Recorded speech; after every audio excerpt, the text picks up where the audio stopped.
We begin with a silence that was never meant to be empty, a silence thick with breath, mud, and fear, where survival depended not on strength alone, but on the ability to become something other than human, just long enough to endure. We find ourselves in the eastern highlands of what would much later be called Papua New Guinea, long before maps flattened this land into borders, long before outside languages tried to name what they did not understand. Here, the earth rises and folds in on itself, ridges and valleys layered like memory, wrapped in mist that arrives without warning and lingers without apology. Rivers cut through the land with patience, including the Asaro River, whose slow bends nourish gardens, carry stories, and, at one moment of crisis, offer mud that will change how a people are remembered. We are walking into a world already old beyond reckoning. Generations have lived and died here without ever needing to explain themselves to anyone beyond the next ridge. Life unfolds in cycles of planting and harvest, alliance and dispute, ritual and rest. Villages are not isolated dots, but nodes in a dense web of kinship, obligation, and rivalry. Land is not owned so much as inherited through memory and defended through presence. Identity is collective, yet fragile, maintained by constant negotiation with neighbors who are also kin, also competitors. Conflict exists, but it is not constant chaos. It is structured, restrained by custom, balanced by compensation and ritualized confrontation. A wrong can be repaid with pigs, shells, or labor. Violence is a last resort, not because it is unknown, but because it carries consequences that ripple outward, drawing in allies and enemies alike. Every decision is weighed against the possibility of escalation, the danger of turning a contained dispute into a generational wound. Within this landscape live the people who will later be known as the Asaro. They do not yet know that name as an identity marker distinct from others. They know themselves through clan, through lineage, through place. Their days are shaped by gardening, hunting, and the careful tending of relationships. Their nights are shaped by stories told near fires, stories that explain why the land looks the way it does, why certain paths are avoided, why some rituals must never be skipped. And then, at some point that history cannot pin down to a date, pressure builds. We do not imagine a single dramatic invasion, but a slow tightening. A dispute over land that had fed one group through a lean season, an accusation of theft, a broken marriage alliance. Small decisions stack on top of one another, each one manageable on its own, until suddenly they are not. Allies hesitate, messages are delayed, the usual mechanisms for restoring balance fail to hold. The Asaro find themselves outnumbered, pushed back toward the river. Retreat is not cowardice here, it is strategy. Survival sometimes means yielding ground to preserve people. But retreat carries its own dangers. It signals weakness. It invites pursuit. We imagine the moment not as legend, but as lived reality. Exhausted bodies, adrenaline wearing thin, the knowledge that running cannot continue forever. The river ahead is no refuge in itself. To cross is to slow down. To stop is to be caught. And it is here, in this narrowing space between land and water, that desperation gives birth to invention. We picture hands plunging into the riverbank, fingers sinking into cool, heavy mud, not for ritual, not for ceremony, but because there is nothing else. Bodies are coated quickly, unevenly. Faces disappear under thick layers that dry into cracked masks. Someone presses shells into the wet surface, perhaps without knowing why, perhaps because the eye needs a place to rest. White clay is added where it can be found, heightening contrast, exaggerating features. What emerges is not a disguise meant to hide, but something meant to confront. As the mud dries, it tightens, restricting movement, forcing a slow, deliberate gait. The men rise from the river not as warriors, but as figures that do not belong to any known category. They move back toward their pursuers at dusk, when light bends and shapes lose clarity. What happens next lives in the space between history and memory, but it is consistent across retellings. The opposite group sees these figures and stops, not because they are outnumbered, but because what they see does not fit into their understanding of the world. These are not men painted for battle. These are not recognizable enemies. They appear pale, distorted, silent. They move without urgency, without fear. In a cosmology where spirits are not metaphor but presence, this matters. Fear does not always come from violence. Often it comes from uncertainty, from the possibility that a boundary has been crossed that should not be tested. The attackers withdraw. The Asaro survive.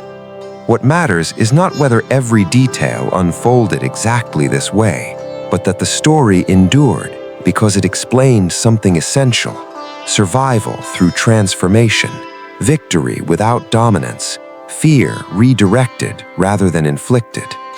Over time, the mud masks become more elaborate, the story more polished, but the core remains a memory of vulnerability turned outward, of weakness reimagined as power. We stay with the aftermath. Survival does not end conflict, it reshapes conflict. The Asaro do not become invincible, they remain one group among many, navigating the same pressures as before. But something has changed internally. A story has been added to their collective understanding of who they are and what they are capable of when cornered. Ritual begins to absorb what was once improvisation. Mud masks are no longer made only in crisis. They are made deliberately, carefully. Features are exaggerated. Mouths gape open, frozen in expressions that are neither human nor entirely other. Pig tusks, shells, feathers, materials that carry their own meanings are incorporated. The masks become heavy, uncomfortable, demanding endurance from the wearer. This discomfort is not accidental. It reinforces the seriousness of the transformation. We move forward slowly, because time here does not rush. Centuries pass without written record, but not without change. Trade networks expand and contract.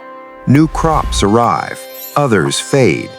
Population pressures increase. Conflicts flare and cool. Rituals evolve, absorbing influences from neighboring groups, shedding elements that no longer resonate.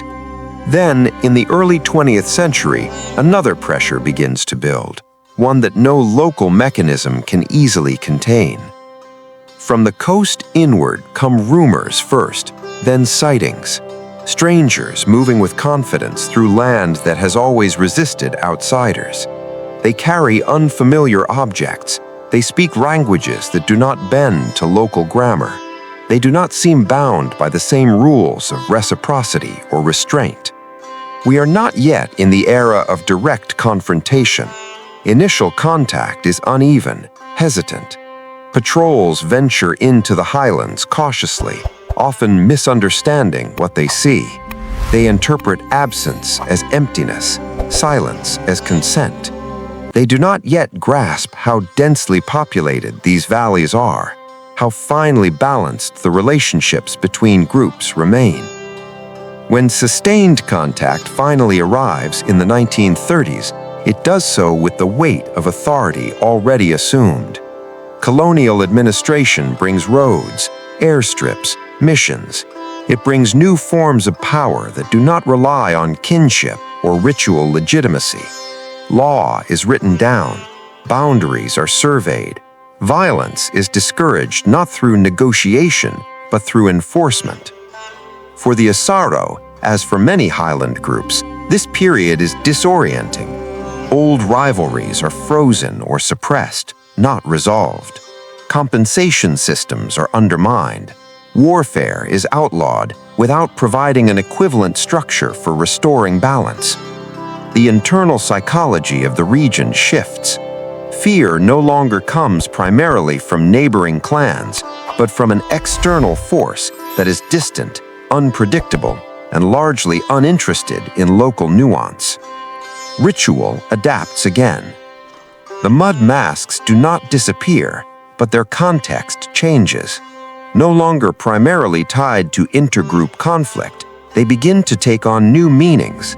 They become symbols of identity in a world that increasingly categorizes and compares. Anthropologists arrive, cameras in hand, asking questions that translate poorly. They are fascinated by the masks, by their unsettling appearance, by the story of fear turned into spectacle. We sense the beginning of a tension that will never fully resolve. The difference between what the masks mean to those who wear them and what they represent to those who observe. Performances are arranged, not staged in the modern sense, but organized. Timing matters now. Audiences are anticipated. The mud is prepared carefully. The movements become more codified, slower, heavier, emphasizing the otherworldly quality that outsiders expect. This is not simple exploitation, it is negotiation.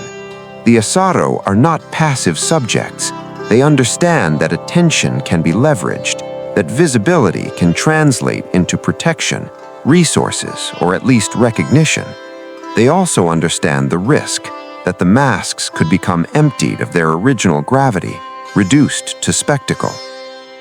We stay with the people, not the symbols. We listen to elders who remember when the masks were feared, not photographed. We listen to younger men who learn the rituals, knowing they will be watched by strangers. Pride and unease coexist. Cultural continuity now depends on adaptation once again, this time not to immediate physical threat, but to the slow erosion of meaning. The mid-20th century accelerates change. Education spreads unevenly. Christianity takes root, sometimes integrating with local belief systems, sometimes rejecting them outright. Certain rituals are discouraged or reframed. The mud masks survive partly because they can be reinterpreted as cultural heritage rather than spiritual necessity, as history rather than cosmology.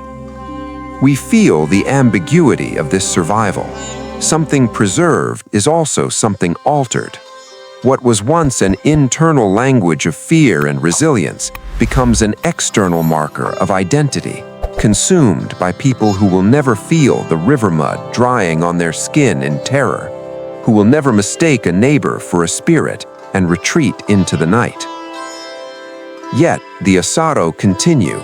Villages remain, gardens are planted, children grow up between worlds, learning both ancestral stories and new expectations. The masks are still made by hand, still heavy, still uncomfortable. The process itself becomes an act of memory, even when the context has shifted. We resist the temptation to resolve this story neatly. There is no clean arc from desperation to triumph to preservation. History does not offer such generosity. Instead, we sit with the contradictions. The Asaro mudmen are often described as fearsome, but fear was never their goal. Fear was a tool, born of necessity, used sparingly, remembered because it worked. The deeper story is not about terrifying others, but about refusing erasure when cornered by forces larger than oneself. We think again of that first moment by the river, not as myth, but as human response. People with limited options choosing transformation over surrender. That choice echoes through everything that follows, through ritual, through adaptation to colonial rule, through negotiations with modernity that continue without clear end. The masks endure not because they are frozen in time, but because they remain flexible enough to carry meaning forward. They remind us that culture is not a museum artifact, but a living process shaped by fear, creativity, and survival. As we leave the Highlands, we do not carry answers so much as a changed sense of what resilience looks like.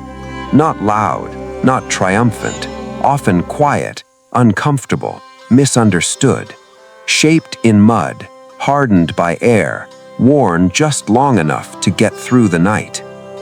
And perhaps that is the final truth we take with us, that history's most enduring acts are not always the ones meant to last, but the ones born in moments when there was no time to think about legacy at all, only about whether dawn would come and who would still be there to see it.